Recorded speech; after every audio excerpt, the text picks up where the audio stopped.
I'm gonna film you so you can film me. I think that's like the way to do it. Let's do it. Zach's got some new sweet Corbo seats. Corbo wouldn't hook me up, so I got some real seats.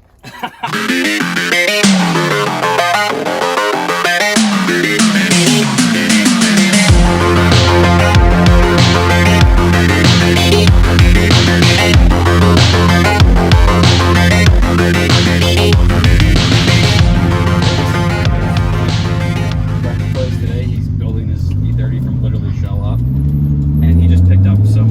He showed me his big brake kit.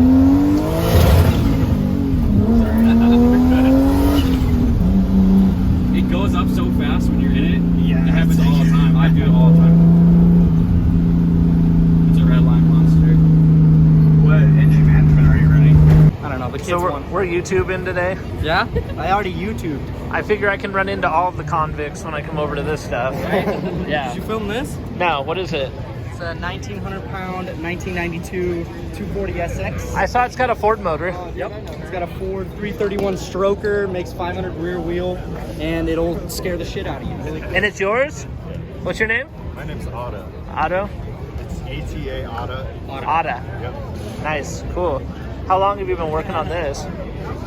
6-7 months maybe. I got it with the swap. So. Oh, really? Yeah. So you just been making it work? Yeah. Because usually somebody swaps it, they can't figure out how to do it, and then they sell it, Well, and then you this just is as finish simple it. as it gets. I can't imagine why I wouldn't understand it. Yeah, was it running pretty good when you got it?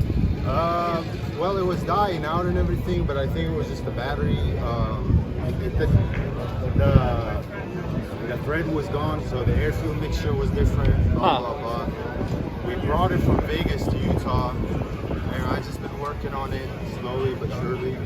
I mean, so now it kind of runs. I just need a hood, I guess. Pretty sick. Yeah, you gotta cut a hood. You could drop that down though. Well, I mean, Just the filters, yeah.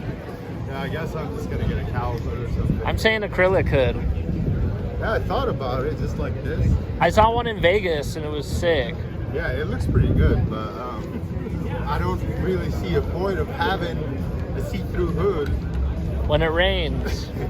It's for the rain. Honestly, the only reason I want to do it, it's not like I'm gonna go drive this in the rain either way. Yeah. Well, it's cool. I like it. Thank you. Are you gonna take it out? Do you do drift events and stuff? Yeah, definitely. Cool. June 5th, I'm gonna be there for sure. Sweet. I might autocross my i3. I don't know. That's sick. That's great. Yeah. Cool.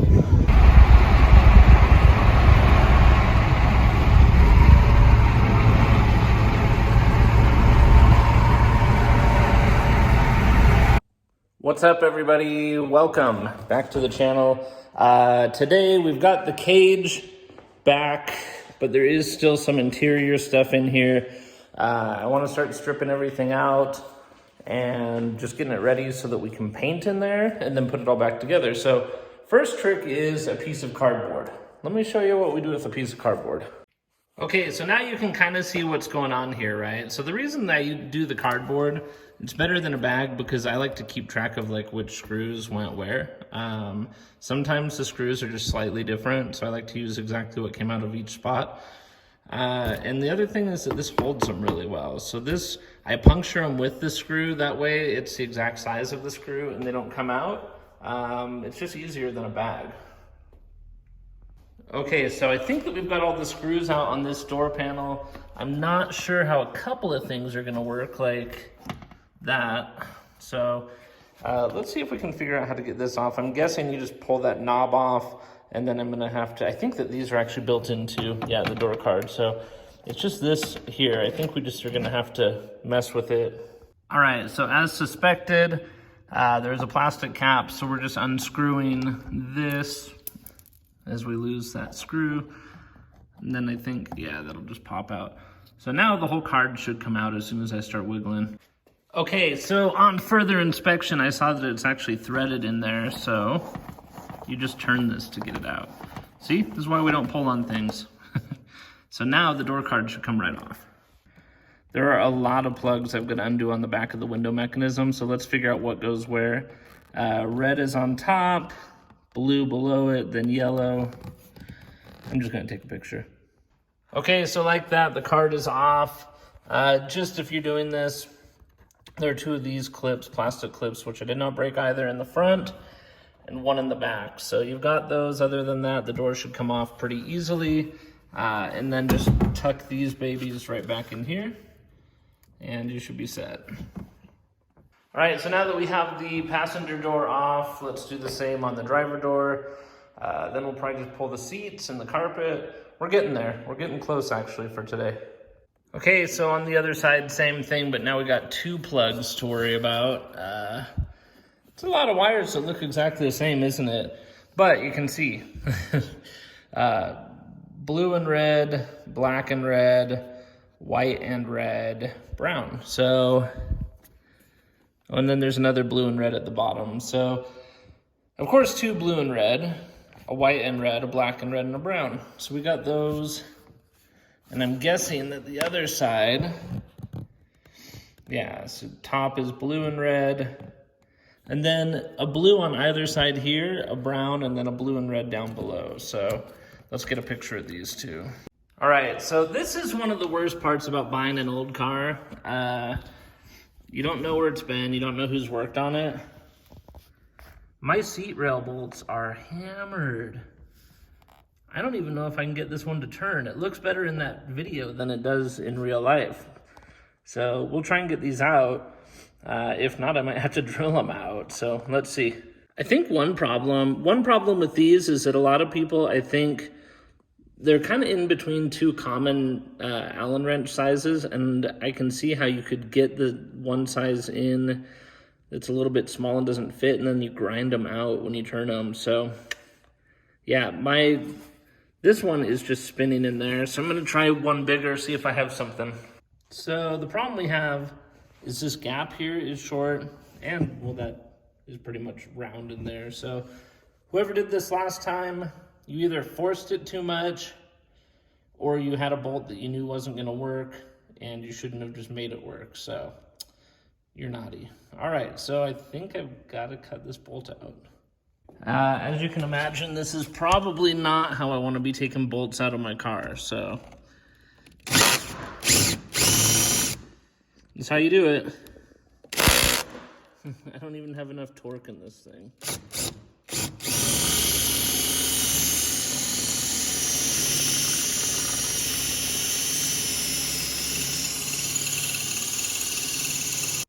All right, she's shaping up to look like a proper piece of junk now. But we got that bolt out, and I think, yeah, that's from me. I did damage. It's all right, though. I'm not that worried about it.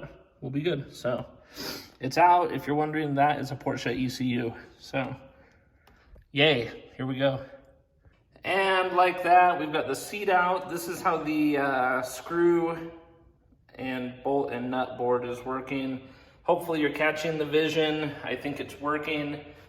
You can see we're missing two rogue screws on the seat brackets. One is in the other seat. The other just got destroyed. So, all right, let's pull more junk out. So this is kind of exciting. This showed up today. This is a planted seat bracket. This is kind of my, just in case I don't get my bride seat rails piece. So what's cool about this is to mount the driver's seat. For now, it's cool because it has some adjustability, but there are no rails, so it bolts you basically right to the floor here. And then this is cool because now I can pull the seat belt off of the OEM seat there and put it here, because it does not attach to the car, it attaches to the seat. So this should be perfect. Let's check it out with the seat. So something I'm a little bit nervous about, and it's looking like I'm gonna be hosed on right here, is you can see the seat goes quite a bit lower than where this is gonna bolt up. So maybe a spacer, but I don't think that's smart. So it's kind of looking like the hole's not gonna be big enough. Let's see, but look, you've got like that much space. I don't think it's gonna clear the hole there. So let's see. Okay, so you can see the back of the car under the carpet and padding and whatever is pretty nasty. We are going to use this bristle disc on the drill to try and wipe it up. So let's see how it scrubs. All right, guys, so we have been grinding away at this for the better part of, I don't know, maybe a couple hours. You can see we've got most of the fur and stuff out. I want to get this as clean as we can. Then what we're going to do is, and I still have like up there, some of the spots are hard because they're right next to the cage.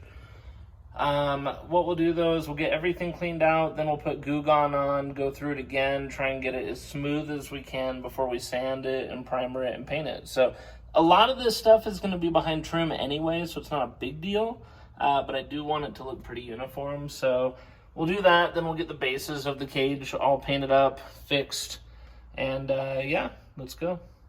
All right, so I was able to get this centerpiece off, but as you can see, the wires go under, and then they come in here too. So we're gonna have to unplug these so that we can get that off and start pulling the rest of the carpet up. A little bit more of a project than I thought it would be. Still not a big deal. Okay, so we are laying on the floor in here, trying to get this out. It's not fun, I'll tell you that, it's not fun, so here we go. Okay, so we are looking, and here's one of the plugs that comes out the back of that console. For starters, 4 of the cables are cut, so that's great. Second, the plug is literally glued shut, so it was wrapped in foam and it is all glued together, because why wouldn't you want to have your plug glued shut? Anyway, so we're gonna have to figure that out, because if this isn't fixed, that wiring, then we can't get the back of this out, so it's kind of fun. Okay, I was able to unplug most of those, including the glued one. Now let's just peel back the shifter boot. I'm gonna remove some stuff. There's like no plugs for this. I think this is maybe the AC cable, I don't know. But there's a couple of harnesses still, like this big one here, that I can't figure out in this moment. So let's pull this back, take the shifter out. Just they literally put a rubber or a leather shift boot over. This is what you see in everybody's car, is this rubber one, so it's pretty interesting actually. Maybe I'll just leave it. But yeah, what we should be able to do now is start pulling back the rest of the carpet, pulling this junk out, and going insane. Okay, so with a bit of work, we were able to get the center console over the shift boot, which is the main thing. The problem is there's still some wires on the back that will not come out. I looked online. It's crazy how much you have to modify the console to get those wires out. So we're gonna see if we can just remove all the carpeting, prep, and paint in here without pulling that out. We'll probably bag the console, put it up, paint, then put it back, remove all the carpet, and then we'll get back to it. We're gonna do a fresh carpet kit anyway, so right now I'm just gonna pull out the rest of the carpet that's in the car. Funny because like my heater never worked, and I was like, I wonder why my heater doesn't work. Well, I wonder if it's because nothing is connected under here. This stuff just fell out the second that I undid that carpet. Also, good sign is this is all black, and we might not have to put much paint in here beyond what we've kind of taken out. So it's kind of a good thing, kind of a bad thing. And just like that, we are very close to ready to being able to paint in here. Still a lot of prep work. We've got to remove a few more things and tape, but we're getting there. So yeah, lots of progress. So I've actually never been much of a golfer. I've tried to get into golf a few times. I've collected things like this. Some of you will know what it is. It's for divot repair. I found the ultimate use for this is, in fact, poking holes so that I can feed these bolts in. So thank you guys for giving me such a good way to get a hole started in this cardboard.